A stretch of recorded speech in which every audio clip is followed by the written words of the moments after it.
लोहा तपता है तो सोना बनता है। नरेश जेल से आएगा 4 गुना ताकतवर बनकर आएगा। मैं समरावता जाकर आया हूं। लोग कोरे नरेश मीणा की लड़ाई न समझे। के सामने मेरी मां ये बयान करती है, सिर में टाके हैं बता सकते हैं, हाथ में प्लास्टर है बता सकते हैं, पैर में प्लास्टर है बता सकते हैं, प्रहलाद गुंजल कहां कहां नहीं मारा लाठियों से। ऐसा दृश्य अंग्रेजों के राज में देखने को मिलता था। लोग जलियांवाले बाग में मीटिंग कर रहे, फिरंगी राज की पुलिस आई और लोगों पर गोलियां चला। हमने ये भी इतिहास में पढ़ा। जल जंगल जमीन आदिवासी की होगी, जमीन को कब्जाने के फिरंगी राज के कानून को नहीं मानेंगे। मानगढ़ में आदिवासी मीटिंग कर रहा था, अंग्रेजों की राज की पुलिस ने चारों तरफ से घेर कर गोलियां चला दी। रास्ता बंद करो, यहीं बैठूंगा यार, आ जाओ इधर आ जाओ। और उस मानगढ़ के शहीदों की शहादत, वो जलियांवाला बाग के शहीदों की शहादत की बुनियाद में रास्ता बनाया कि हम आजाद भारत में अपने अधिकारों की लड़ाई लड़ सकें। आजाद भारत में तमाम लोगों के साथ न्याय और इंसाफ हो सके। लेकिन समरावता ने फिर भी जनरल डायर के इतिहास की यादें दिला दी। अपने लिए न्याय और इंसाफ की मांग को लेकर समरावता बैठा 15 किलोमीटर से हटाकर 85 किलोमीटर उपखंड में मत जोड़ी। लगातार पिछले कई दिनों से अपनी मांग को लेकर समरावता शासन प्रशासन के सामने अपनी बात रख रहा। सरकार के कानों में शीशा डालो। समरावता की बुनियादी मांग पर कोई ध्यान नहीं। और जब चुनाव का मौका आया तो सरकारों का ध्यान जाए, दिल्ली का ध्यान जाए। मतदान के बहिष्कार की घोषणा कर दी, जो संवैधानिक अधिकार। हेलो, क्या गुनाह किया नरेश मीणा ने? हेलो, मैं आज इस मंच से जिम्मेदारी से कहना चाहता हूं,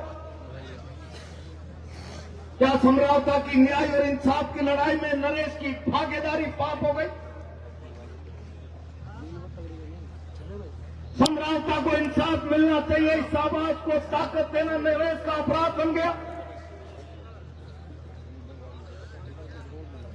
नरेश समरावता की आवाज को ताकत देने के लिए जाकर लोगों के आवाम के बीच में जाकर बैठ गया।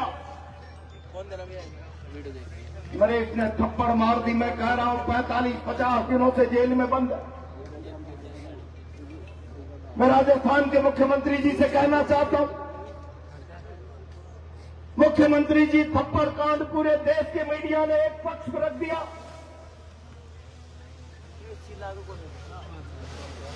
लेकिन समरावता अपनी मांग को लेकर लड़ रहा। मतदान का बहिष्कार हो रहा। आपके प्रशासन का एक अधिकारी एसडीएम आता है, बहन चित्रा मीणा का हाथ पकड़कर घसीटकर शासन का दम्भ दिखाता है। नौकरी से हटा देंगे, आंगनबाड़ी से हटा देंगे, जबरदस्ती मतदान कराता है। क्या यह अपराध की श्रेणी में नहीं आता? मैं सवाल करना चाहता हूं भजनलाल जी, आपके शासन में कोई अधिकारी महिला का हाथ पकड़कर घसीटे, क्या यह अपराध की श्रेणी में नहीं आता? मैं पूछना चाहता हूं राजस्थान की सरकार और प्रधानमंत्री जी,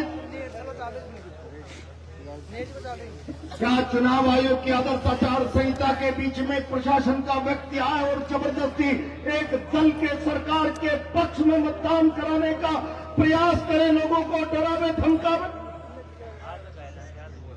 क्या ये अपराध नहीं है? कानून नहीं, कानून का वायलेशन नहीं। मैं जिम्मेदारी के साथ कह रहा हूं मुख्यमंत्री जी, आओ। क्यों डर लगता है आपको जनता का? क्यों डर लगता है आपको प्रेस का? 1 साल से आपने जनता का सामना नहीं किया। निकलो अपने घर के बाहर और कह दो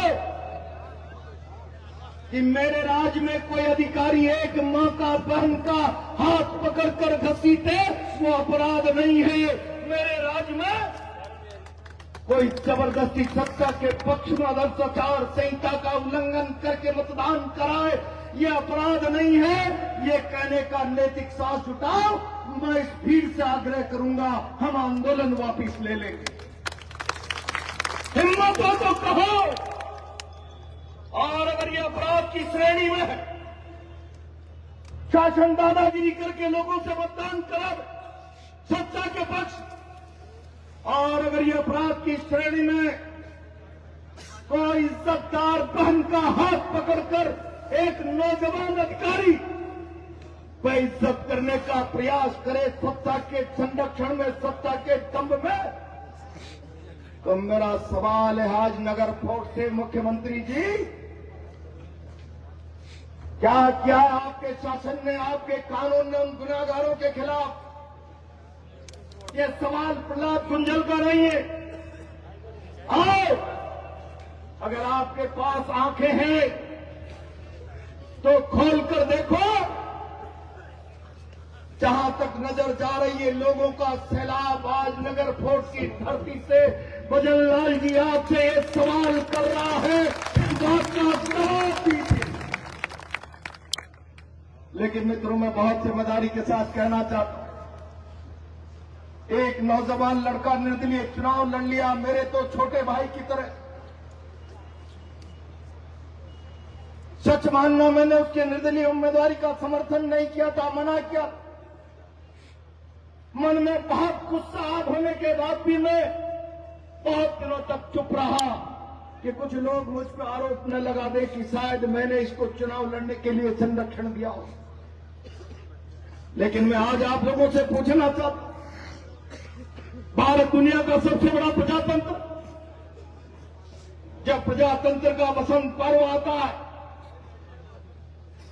लोग मतदान करते हैं और मतदान करके अपनी चुनी हुई सरकार, अपना प्रतिनिधि चुनता है। चुनाव से नेता का निर्माण होता है। राजस्थान विश्वविद्यालय की छात्र राजनीति से चलता हुआ वो नौजवान,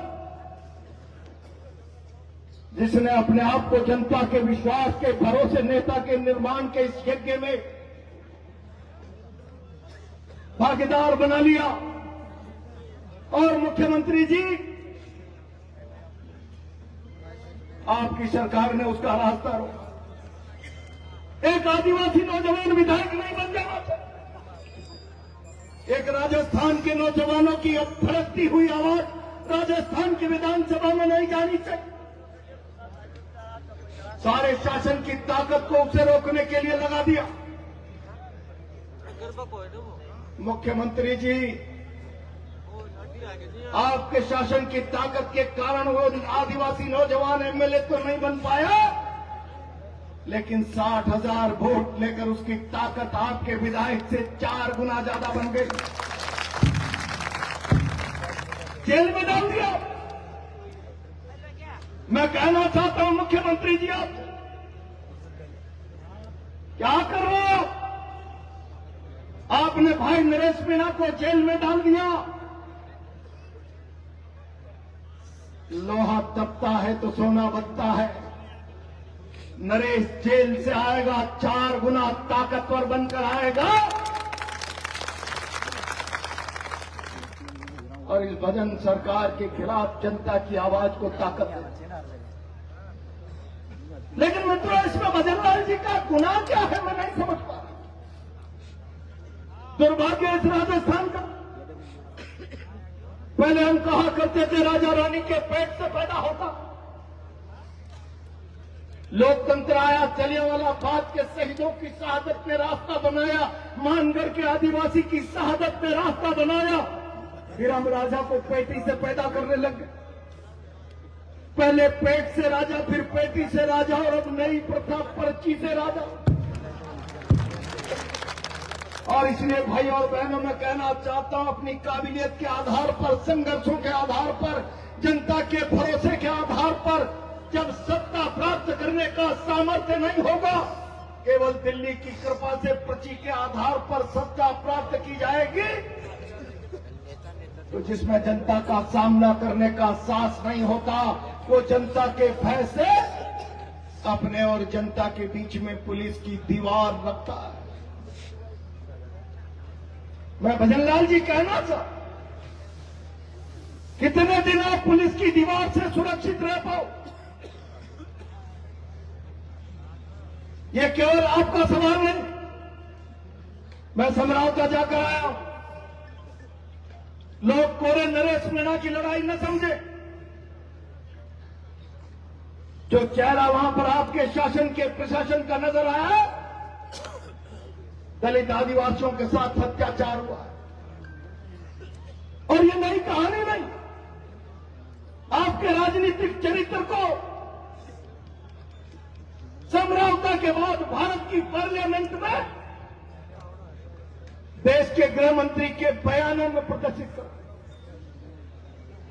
प्रधानमंत्री जी, आपकी सरकार की मानसिकता दलित विरोधी, आपकी सरकार की मानसिकता आदिवासी विरोधी, और आपके मुख्यमंत्री को यह मुगालता हो जाए कि ये चंद उड़ती फारियों की लाठियों के बल पर आदिवासी और दलित की आवाज को बंद कर सकते हैं, तो मानगढ़ के इतिहास का अध्ययन कीजिए। दुनिया की सबसे ताकतवर सरकार की गोलियों की आवाज भी दलित आदिवासी की आवाज को दबाने का सामर्थ्य नहीं रख पाया। मैं चुनौती दे रहा हूं, बहुत जिम्मेदारी के साथ कहना था। मेरे सामने बैठे हुए सैलाब, मैं सैल्यूट कर रहा हूं आप। मैं चौथा बरवाड़ा गया, भाई प्रहलाद मीणा और मुकेश मीणा ने मुझे कहा कि आना ही पड़ेगा प्रहलाद गुंजल, बात खराब हो जाए। मैं निराशा संख्या देखकर, मुझे एक बड़े नेताजी ने कहा, प्रहलाद गुंजल अब मत बोल, मुद्दे की गर्मी खत्म हो गई। मैंने आग्रह पूर्वक कहा, हम मुद्दे की गर्मी और सर्दी के आधार पर जंग के फैसले नहीं करते, अन्याय के खिलाफ लड़ने के लिए आवाज उठाते। आप मुझे मुद्दे की गर्मी की बात बता रहे हैं, मैं आपका सम्मान करता हूं। आप मुझे जरा मुद्दे की गर्मी और सर्दी की बात बता रहे हो, तो ये भी बता दो, क्या समरावता की घटना को आप अन्यायी मानते हो या नहीं मानते? और अगर अन्यायी नहीं मानते हो तो सार्वजनिक घोषणा करो, और अगर वो अन्याय है, तुम जिंदा रहे, मुद्दा गर्म रहे, शरद रहे, हम अन्याय के खिलाफ बोलते रहेंगे। जब तक चैन में जान है, तब तक अन्याय के खिलाफ आवाज उठती रहेगी। और आज मुझे फक्र है, मैंने परसों सोशल मीडिया पर कहा था, मुझे डर लग रहा, भारत ने एक अद्भुत व्यक्तित्व खो दिया,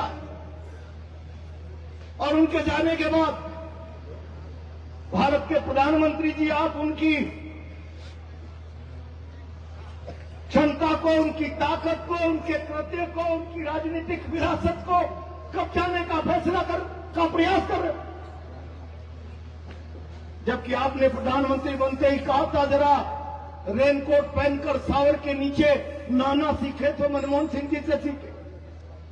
लेकिन उन मनमोहन सिंह जी के चले जाने के बाद एक व्यक्ति की ताकत का अंदाजा, उसकी बुद्धिमत्ता का अंदाजा, दुनिया में भारत को किस प्रकार से आर्थिक महाशक्ति बनाने का रास्ता बना कर गया। आज आपने चाहे घटिया राजनीतिक मानसिकता से स्वीकार किया हो, उस मौके पर भी आपने आलोचना के पक्ष को नहीं छोड़ा। मैं आलोचना कर रहा हूं इस मंच से, मुझे डर लग रहा कि 100 की इस घड़ी में मैंने लोगों से पूछा, उन्होंने कहा आनंद के कार्यक्रम में नहीं जा रहे हो, आप चाह रहे हो जुल्म से पीड़ित को न्याय दिलाने की बात कर, आप जा रहे हो बहन चित्रा सहित, मैं कहना नहीं चाहता, रोज रोज मीडिया में देखते हैं वो बहनें कहती है प्रहलाद गुंजर जो भी नेता जाता है, मैं टिप्पणी नहीं करना चाहता, उसके सामने मेरी माँ ये बयान करती है सिर में टाके हैं बता सकते हैं, हाथ में प्लास्टर है बता सकते हैं, पैर में प्लास्टर है बता सकते हैं, प्रहलाद गुंजर कहां कहां नहीं मारा लाठियों से, कैसे बताए इतनी बड़ी जुल्म की दास्ता हो जाए। मैंने परसों कहा था जिसके मन में अन्याय के खिलाफ लड़ने का जज्बा है वो तमाम लोग 29 को आओ। मैं आज सैल्यूट कर रहा हूं आपको, अभी अन्याय के खिलाफ आवाजें मरी नहीं है, लोगों के सहन में इंकलाब जिंदा है, और ये इंकलाब का नारा जो लिखा हुआ, मैं बहुत जिम्मेदारी से कहना चाहता हूं मित्रों, लड़ाई समाप्त नहीं, लड़ाई अभी आगे बढ़ने वाली है। इंकलाब के नारे का मतलब समझ लीजिए, मैंने बरवाड़ा में भी कहा इनकलाब में कुर्बानी छुपी है। ये भगत सिंह का फोटो लग रहा, भगत सिंह इनकलाब का नारा देकर अंग्रेजी सल्तनत से टकरा गए, और जब फांसी का रास्ता बन गया तो सारा देश उबल गया। भगत सिंह को फांसी हुई तो गोरों को भगा कर रहेंगे, इस मुल्क में नहीं रहने देंगे। क्रांतिकारियों ने सलाह दे डाली, भगत सिंह आप बाहर जाइए, देश आपकी रिहाई के मामले में उबल रहा है, आप जाकर नेतृत्व करिए। भगत सिंह ने कहा हम मकसद के नजदीक आ गए, भगत सिंह को फांसी हुई तो गोरों को भारत में नहीं रहने देंगे, हम मकसद के नजदीक आ गए, देश में ये भाव आ गया, शायद मैं बाहर जाकर इस तूफान को आग में बदल सकूं न बदल सकूं, आंधी को तूफान में, लेकिन मैं शहादत पर चला गया तो ये तूफान बन जाएगा, और इसीलिए आज मेरा रास्ता पहाड़ के बजाय शहादत का रास्ता है। ये कुर्बानी इंकलाब में छुपी हुई है, और आज ये इंकलाब भजन लाल की सरकार के खिलाफ नगर भोट में गूंज रहा है। भजन लाल जी मैं चेतावनी दे रहा हूं, आपके पास राजनीतिक सामर्थ्य भी नहीं, आपके पास राजस्थान को समझने का राजनीतिक नजरिया भी नहीं।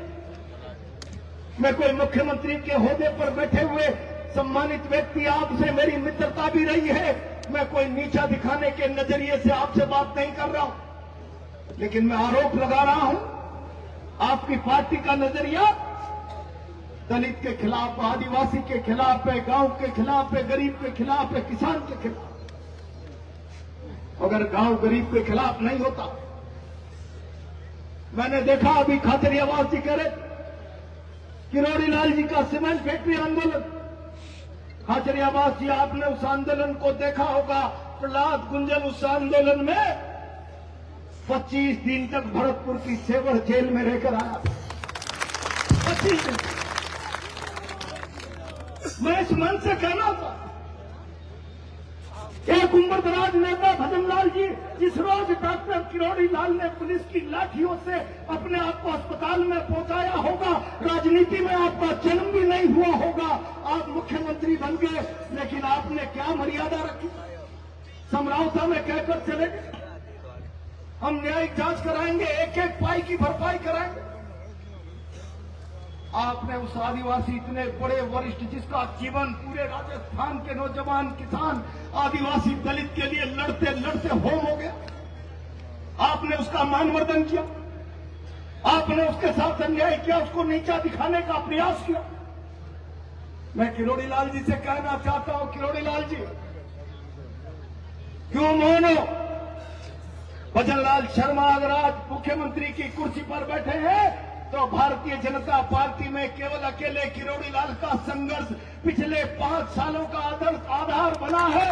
बोलो इस आवाज के लिए, लॉन्ग टाइम मत करो, समझौता को न्याय चाहिए, उठकर खड़ा हो मुख्यमंत्री के खिलाफ और बोलो कि राजस्थान का आदिवासी आपके साथ खड़ा है, लेकिन मौन धारण मत करो, जिल्लत बर्दाश्त मत करो। इस सरकार ने आपको आशे का आदमी बनाकर खड़ा कर दिया। आपके संघर्ष के इतिहास को इस सरकार ने दफनाने का कार्यक्रम बना दिया। मैं आज समरावता की इस नगर फोर्ट की धरती से चुनौती दे रहा हूं, भजनलाल जी, आप कितनी ही आदिवासी विरोधी मानसिकता, ये फितरत, पहले धर्म के आधार पर लोग लड़ाएं। हरियाणा में ओबीसी के आप लोगों को आपस में लड़ाएं। मैं बहुत इस पर नहीं कहना था, लेकिन मैं इतना कहना चाहता हूं, जातियों को लड़ाकर, जातियों में मतभेद पैदा करके, जातियों को हताश निराश करके, प्रताड़ित पीड़ित करके सत्ता आपका मकसद, ये राजस्थान समझ गया। मैं इस मन से आपको चेतावनी दे रहा हूं। मित्रों, मैं बहुत लंबी बात नहीं करूं, मैं आज थोड़ा सा उत्साहित, मंच पर सारे लोग जिम्मेदार लोग बैठे हुए, मैं तमाम जिम्मेदार लोगों से आग्रह करना, मेरे भाई नीतू जी भी अब मध्य प्रदेश से आए, चंडेल जी मेरे भाई, वो भी आए, कुछ लोग और भी हैं आदिवासी नेता, 2 विधायक, बाप पार्टी, कुछ रिटायर्ड अधिकारी बैठे हैं, कुछ समाज सेवी बैठे हैं, कुछ सरपंच लोग बैठे हैं, मेरे सामने धड़कता हुआ गोला नौजवान बैठा हुआ है, जिसके अंदर हाथ, मैं मन से आग्रह कर रहा हूं, मांग पत्र हमारा तैयार है, मंच पर हम बुलाकर अधिकारी को ज्ञापन देंगे और साथ में चेतावनी देंगे। मैं आज आप लोगों को यह नहीं कहना चाहता, आओ, मैं कई जिलों में घूमा हूं इस बैठक के लिए, और मैंने एक ही बात कही कि प्रजातंत्र में सरकारों को डराने का हथियार जनबल, और इसलिए मैं 29 तारीख का आह्वान आपको सिर कटाने, सिर काटने नहीं, सिर गिनाने के लिए कर रहा हूं। आज आप लोग आए इस ताकत, मुख्यमंत्री जी के आंख नाक कान शासन के लोगों आगाह कर दो, नजरअंदाज न करे इस महापंचायत। अगर इसको नजरअंदाज करने का प्रयास किया तो गंभीर परिणाम होंगे, राजस्थान की धरती पर जल चला जाएगा। मैं चुनौती देना चाहता हूं, और इसीलिए मैं आज कह रहा हूं, मैं जिम्मेदारी के साथ कह रहा हूं, मैं अकेला क्या घोषणा करूंगा, 10 लोगों के साथ जयपुर में चर्चा करेंगे। नए साल के बाद 1-2 दिन में हम इस सरकार को 10 दिन का समय दे रहे हैं। नरेश मीणा सहित मैं अभी आ रहा था, अरनिया गांव के एक सज्जन मिल गए, मेरा बेटा मोटरसाइकिल से परीक्षा देकर आ रहा था, हमें दूसरे दिन मोटरसाइकिल में चाबी लगी हुई सड़क पर मिली, हम तो दंग रह गए, क्या होगा। बाद में पता चला पुलिस उठाकर जेल में ले गई। भजनलाल जी, अंधेर नगरी चौपट राजा, क्या आपने आपकी पुलिस को यह अधिकार दे दिया सड़क पे चलते हुए आदमी को गुनाहगार बना दो, उसके साथ जुल्म करो, अन्याय करो, अत्याचार करो। तय गुनाहों की रिहाई तत्काल प्रभाव से हो जानी चाहिए नरेश सहित तमाम लोगों की, और जिनकी संपत्तियां जलाई है उन तमाम संपत्तियों का पुनर्भरण हो जाना चाहिए। और जिन अधिकारियों ने समरावता में जुल्म अत्याचार किया है, कानून का उल्लंघन किया है, उन अधिकारियों के खिलाफ कार्रवाई और राजस्थान हाईकोर्ट के सिटिंग जज से न्यायिक जांच कराई जानी चाहिए। ये मंच बैठा है, मैदान में डट जाना, पीछे मत डट जा। मैं बहुत जिम्मेदारी से कह रहा हूं, मैंने सरकारों के खिलाफ कई बड़े आंदोलन लड़े, अनुभव के आधार पर सबसे प्रार्थना कर रहा हूं, मंच की मर्यादा को भंग मत करना। 10 दिन में सरकार ने अगर सकारात्मक कदम नहीं उठाए तो अगला पड़ाव राजधानी में होगा।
चढ़ाव करेंगे, रास्ते में रोका तो राजस्थान रुक जाएगा।